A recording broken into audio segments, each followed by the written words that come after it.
और देखते ही देखते हमारा गेमिंग प्लेटफॉर्म और ये लड़की पूरी दुनिया में फेमस हो जाएगी सर। मैनेजर और गेमिंग प्लेटफॉर्म के इंचार्ज की बातों से बिल्कुल अनजान रिया लाइव स्ट्रीम पर अपनी अगली कॉन्टेस्ट खेल रही थी। रिया को अब तक सिर्फ इतनी ही बात का अंदाजा था कि दिन ब दिन उसकी लाइव स्ट्रीमिंग पर ज्यादा से ज्यादा लोग जुड़ते जा रहे थे और उसके कमेंट्स की संख्या अब हजारों में पहुंच चुकी थी। कमेंट अब इतनी बढ़ गई थी कि रिया को अपनी गेम पर फोकस करने में दिक्कत आ रही थी। यहाँ तक कि रिया ने अब आने वाली कमेंट पर इंटरैक्ट करना भी छोड़ दिया था ताकि वो अपनी गेम पर फोकस रख सके। जब 2 घंटे बाद रिया ने फिर से अपने अकाउंट पर नजर डाली तो रिया को एक जोर का शॉक लगा। 2 घंटे के अंदर रिया के फॉलोअर्स 5 लाख से बढ़ गए थे। इतना ही नहीं बल्कि लाइव स्ट्रीम खत्म होने के बाद भी रिया के फॉलोअर्स बढ़ते ही चले जा रहे थे। कहीं ना कहीं रिया को ये देखकर डर लगने लगा था। अगर रिया ने अपनी मम्मा से ये सारी बातें शेयर की तो एक बात तो पक्की थी कि अनिका उसे आज के बाद कभी भी लाइव स्ट्रीम नहीं करने देती।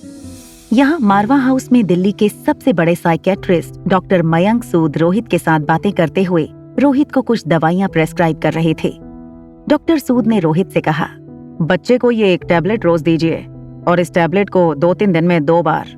मिस्टर रोहित, याद रहे कि मैंने इन टैबलेट को स्पेशली डिजाइन करवाया है ताकि ये बिल्कुल किसी साधारण मल्टीविटामिन टैबलेट की तरह दिखें। आप अपने बेटे को कुछ दिनों तक ये दवाइयाँ दीजिए, फिर वहाँ से हम उसका प्रोग्रेस देखेंगे। जब रोहित ने अपना ध्यान दवाई की शीशी से हटाकर डॉक्टर पर दिया तो डॉक्टर का चेहरा कुछ कंफ्यूजन में था।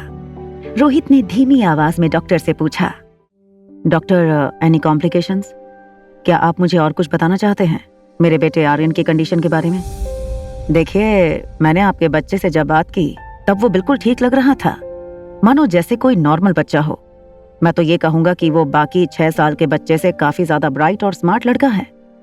मगर जिस तरह का बिहेवियर आपने अकेले में अपने बेटे के साथ नोटिस किया है, I am a little worried.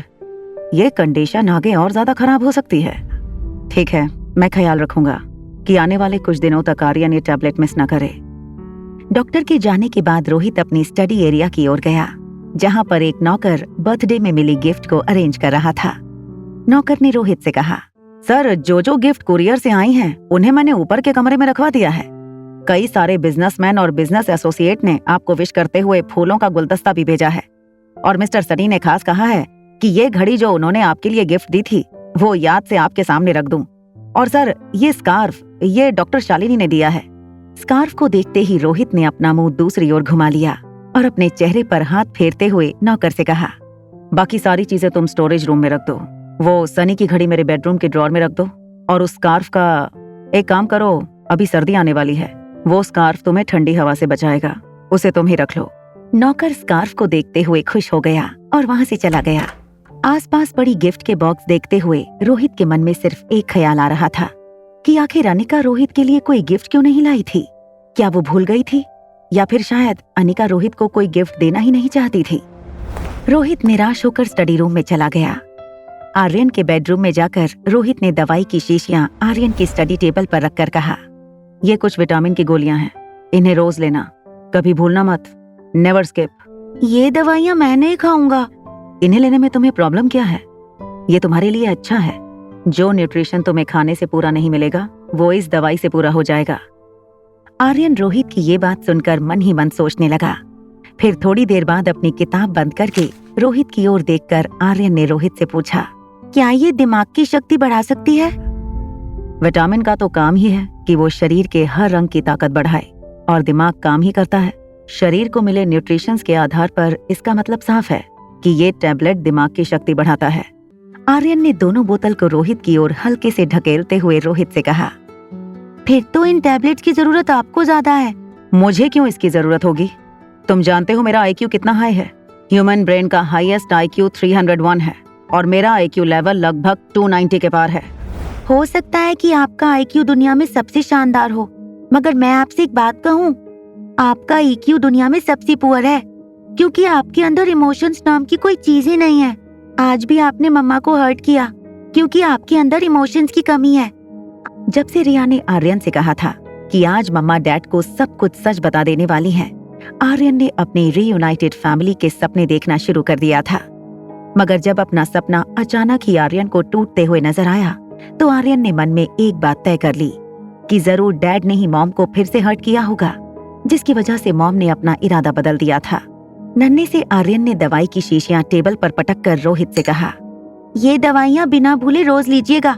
ये कहते हुए आर्यन अपने बेडरूम की बालकनी में चला गया। आज आर्यन के इस बिहेवियर से कहीं न कहीं रोहित को ऐसा लग रहा था कि काश उसकी जिंदगी में बिल्कुल रिया जैसी ही एक बेटी होती। जैसे ही ये ख्याल रोहित के मन में आया, रोहित अपने आप पर हैरान हो गया था। जो ख्याल कभी जिंदगी में उसे नहीं आया था, वो सिर्फ एक बार उस छोटी सी बच्ची को मिलने के बाद उसके मन में कैसे आ सकता था। अचानक ही रोहित का ध्यान उसके हाथ में पकड़ी हुई दवाई की शीशी पर गया। बिना सोचे समझे रोहित ने शीशी में से एक टैबलेट निकाल कर निगल ली। दवाई की वजह से रोहित को थोड़ी सी नींद आने लगी थी। कहीं न कहीं अनिका की बेटी का चेहरा और उसकी बातें रोहित के दिमाग से निकल नहीं रही थीं। तभी उसे लिटिल एंजल की याद आई। रोहित को याद था कि लिटिल एंजल को उसे फॉलो करना था और उसकी गेम को सपोर्ट करना था, मगर जब उसने अकाउंट ओपन करके देखा तो ये जानकर रोहित निराश हो गया कि आज की लिटिल एंजल की लाइव स्ट्रीम उसने मिस कर दी थी। तभी अचानक रोहित को एक बात स्ट्राइक हुई।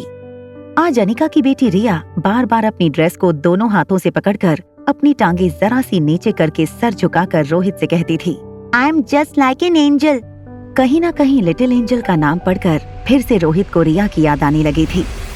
जानने के लिए देखिए अगला एपिसोड सिर्फ पॉकेट एफएम के यूट्यूब चैनल पर, और एक लड़की को देखा तो के सारे एपिसोड्स को सुनने के लिए डिस्क्रिप्शन में दी हुई लिंक से डाउनलोड कीजिए पॉकेट एफएम ऐप।